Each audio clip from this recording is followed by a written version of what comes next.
अब ET now के managing editor निकुंज डालमिया भी हमारे साथ मौजूद है, उनसे भी आगे चर्चा कर लेते हैं। निकुंज, गुड मॉर्निंग। सबसे पहले तो मार्केट पर आपकी राय जानना चाहेंगे। हम देख रहे हैं कि 2022 की जितनी भी बढ़त थी वो अब बाजार गवा चुका है। निफ्टी ऊपरी स्तरों से 300 अंक टूट चुका है और ऐसे में हम देख रहे हैं कि एफआईज और डीआईज भी लगातार बिकवाली कर रहे हैं। तो मार्केट की चाल आप कैसे देख रहे हैं आने वाले समय में?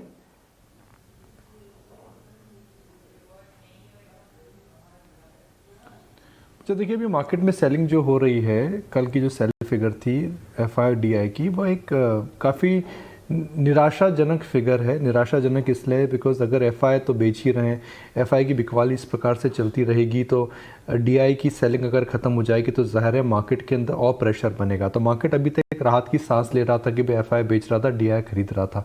मगर ये सेलिंग अगर चलती रही तो जो एसआईपी इन्वेस्टर है जो 2020 के बाद आया है, जिसने इस बुल मार्केट के अंदर झटका सहन नहीं करा है, क्या वह एसआईपी इन्वेस्टर या म्यूचुअल फंड इन्वेस्टर अगर नेगेटिव रिटर्न्स आपको आते हैं तो क्या आप थोड़ा डर से जाएंगे, क्या आप थोड़ा हिल से जाएंगे? साइकोलॉजिकल एक इस मार्केट का टेस्ट ज़रूर होगा। तो आई थिंक अगर मार्केट और गिरते हैं और डी आई सेलिंग बढ़ती है तो मुझे लगता है कि एक ये जो नया इन्वेस्टर है उसका साइकोलॉजिकल टेस्ट ज़रूर होगा। तो एक ये टेक्निकल बात है। सेकंड, अगर आप देखें तो एक मैक्रो जो कंसर्न्स हैं, एक जायज़ कंसर्न्स हैं। बजट के बाद बॉन्ड यील्ड्स बढ़ चुकी हैं। बॉन्ड यील्ड्स अगर आप देखें तो करीब 5.6 थी एक साल पहले, वहाँ से 1.5% बॉन्ड यील्ड बढ़ी है। 1.5% को अगर परसेंटेज में आप देखें तो उसका इम्पैक्ट मैक्रो में काफ़ी ज़्यादा आएगा। उसके अलावा क्रूड भी एकदम कड़क है। 90, 91, 92, 93, 91, 92, 90 के नीचे क्रूड जा नहीं रहा है। हालांकि हम बात कर रहे हैं कि दुनिया के अंदर स्लो डाउन आएगा, इन्फ्लेशन बढ़ रही है, मगर फिर भी क्रूड की जो कीमतें हैं टेक्निकल कारणों की वजह से इस समय काफ़ी ज़्यादा है। तो एक मार्केट में समय आता है कि मैक्रो वर्सेस माइक्रो में मैक्रो को प्रायोरिटी दी जाती है और इसी मैक्रो कारणों की वजह से इस समय एफआई की सेलिंग चल रही है। तो जो मार्केट का जो रुख रहा है बजट के बाद, क्योंकि बजट अच्छा था, इवेंट रिस्क खत्म हो चुका था, एक बार लग रहा था कि एफआई की सेलिंग थम सी जाएगी और बजट के दिन हमें दिखा। मगर पिछले 2 ट्रेडिंग सेशंस में जिस प्रकार की बिकवाली आई है वो एक बैक ब्रेकिंग सी बिकवाली है। हम यह भी देख रहे हैं कि कुछ सेक्टर्स में जिसमें नंबर्स अच्छे नहीं आए, काफ़ी मार पड़ रही है उन सेक्टर। रैडिको केतान की आप बात करें, जुबिलेंट फूड वर्क्स की अगर आप बात करें, तो जिन भी कंपनीज़ के नतीजे अच्छे नहीं आ रहे हैं वहाँ पर मार पड़ रही है। तो इस समय मार्केट में सेलर है और बायर नहीं है। एक टिपिकली वैक्यूम हो चुका है और confidence to buy mid and small cap stocks इस समय खत्म हो चुका है।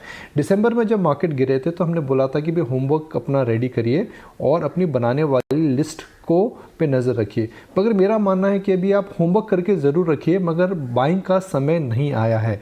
बाइंग का समय जब आएगा जब आपको एक कुछ परिवर्तन दिखे मैक्रो इंडिकेटर में या फिर टेक्निकल इंडिकेटर में या फिर वैल्यूएशन बड़े अट्रैक्टिव हो। तो इस समय वो तीनों चीज़ें नहीं हैं। टेक्निकली एक थोड़ा मार्केट इस समय डामाडोल है, लिक्विडिटी आपके अगेंस्ट में है और वैल्यूएशंस अट्रैक्टिव नहीं है। तो अगर वैल्यूएशंस अट्रैक्टिव होते तो हम फिर भी बोल सकते थे कि मार्केट में आपको निवेश करना चाहिए। मगर क्योंकि वैल्यूएशंस इस समय इतने अट्रैक्टिव मुझे नहीं लग रहे हैं तो रिस्क रिवॉर्ड रेशियो मेरे हिसाब से लगता है या तो आपको और थोड़ी गिरावट का वेट करना चाहिए या फिर कुछ इंडिकेटर को वेट करना चाहिए। राइट, मॉर्निंग निकुंज। ऐसे केस में क्योंकि मैक्रो एनवायरनमेंट वीक दिखाई देता है, ये कई दिनों से आप इस बात को कर भी रहे हैं, लेकिन डीआई से जो एक सपोर्ट मिल रहा था उससे ज़रूर एक कॉन्फिडेंस रहता था। लेकिन राइटली पुट अप, अब ऐसे में क्या करना चाहिए? क्या मार्केट अभी भी कुछ दिन ऐसे ही चौपी रहेगी और ये ट्रेडर स्पेसिफिक मार्केट होती जा रही है? क्या ये कहना ठीक होगा?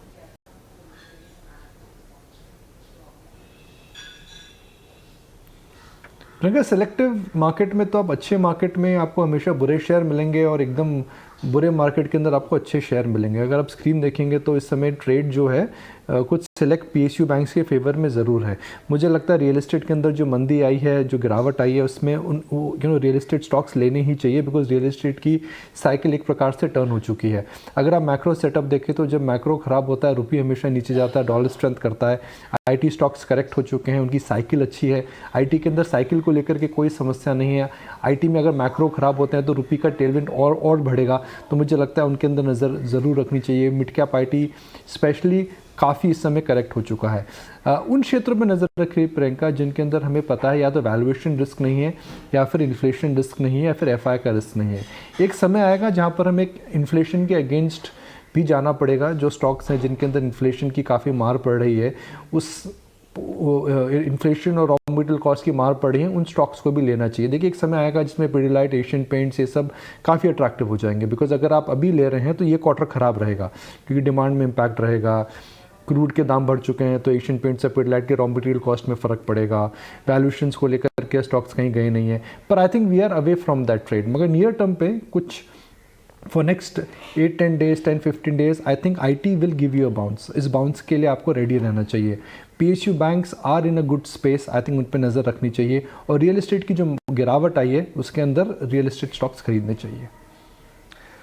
कुछ आप तो मन की बात भी जान लेते हैं, आप बिलीव नहीं करेंगे, मैंने अभी यही लिख रखा था और मेरा यही नेक्स्ट क्वेश्चन भी था कि मैं IT पे पूछ ही लूँगा कि हाँ IT पे क्या बाय किया जा सकता है। आपने पहले ही बोल दिया। एक लाइन आपने बड़ी इंटरेस्टिंग बोली है कि आपने वैल्यूएशन, FIs और इन्फ्लेशन, ये जो VFI है इसको याद रखना चाहिए कि वैल्यूएशन जहाँ पे ख़राब हो वो मत जाओ, जहाँ पे FIs की होल्डिंग थोड़ी ज़्यादा है वहाँ पे भी मत जाओ, और जहाँ पे इन्फ्लेशनरी प्रेशर है वो मत करो। VFI ये याद रखना है। आप मेरे को ये बता दीजिए कि फार्मास्यूटिकल्स भी IT के साथ खड़ा होता है जहाँ पे थोड़ा हेज है। दूसरा, सरकारी बैंकों में कितना एक्सपोजर हमारा होना चाहिए, क्योंकि उनका जो पुराना रिकॉर्ड है वो बहुत अच्छा नहीं है, कम से कम प्राइस के टर्म्स पे, तो उसमें कितना एक्सपोजर हम रखें?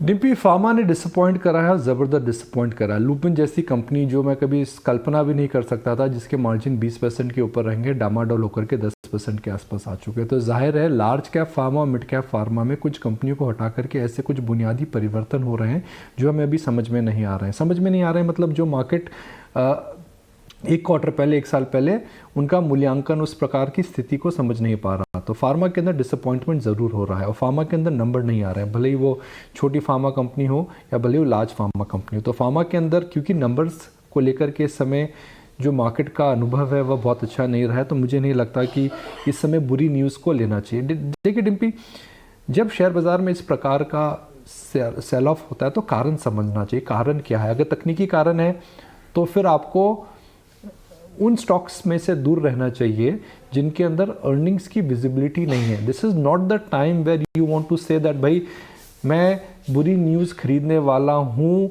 मैं गिरे हुए स्टॉक्स लेना चाहता हूँ, मुझे लगता है अर्निंग्स की रिकवरी आने वाली है। वह गलती नहीं करनी चाहिए। वह बुल मार्केट में आप कर सकते हैं जहाँ पे मीन रिवर्जन का गेम हो रहा है, मगर इस समय क्योंकि मार्केट गिरे हैं और आपको पता है कि मैक्रो इंटरेस्ट रेट्स के चेंजेस की वजह से अर्निंग्स के अंदर भी चेंजेस आएंगे आने वाले क्वार्टर के अंदर, उन्हीं सेक्टर में रहिए जहां पर आपको विजिबिलिटी दिखती है। IT में विजिबिलिटी हमें दिखती है, सब कंपनीज के हमने नतीजे देख चुके हैं। बैंक्स, स्पेशली PSU बैंक्स के अंदर अर्निंग विजिबिलिटी हमको दिखती है। रियल एस्टेट के अंदर एक नया साइकिल चालू हो रहा है, इनके अंदर विजिबिलिटी दिखती है। फार्मा कंपनियों के अंदर वो विजिबिलिटी नहीं दिखती है। लॉरिस और ग्रैन्यूल्स और एक दो कंपनीज को छोड़ करके फार्मा के अंदर वो विजिबिलिटी नहीं है।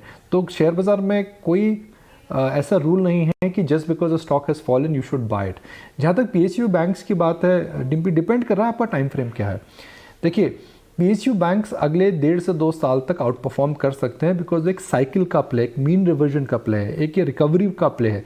मगर क्या PSU बैंक्स, बड़े PSU बैंक्स अगले 5-6 साल 10 साल तक आउट परफॉर्म करेंगे, ये बोलना बहुत मुश्किल है। अगर आप 5-7 साल की बात कर रहे हैं तो मुझे लगता है कि प्राइवेट बैंक्स में ही रहना चाहिए, स्पेशली बड़े private banks like HDFC bank and Kotak and ICICI bank, because उनके अंदर टेक्नोलॉजी, ब्रांड और इनोवेशन है। माइनस SBI, मुझे नहीं लगता कि दूसरे बैंक्स के अंदर इस प्रकार का टेक्नोलॉजी और इस प्रकार का इनोवेशन मुझे अभी देखने को मिल रहा है।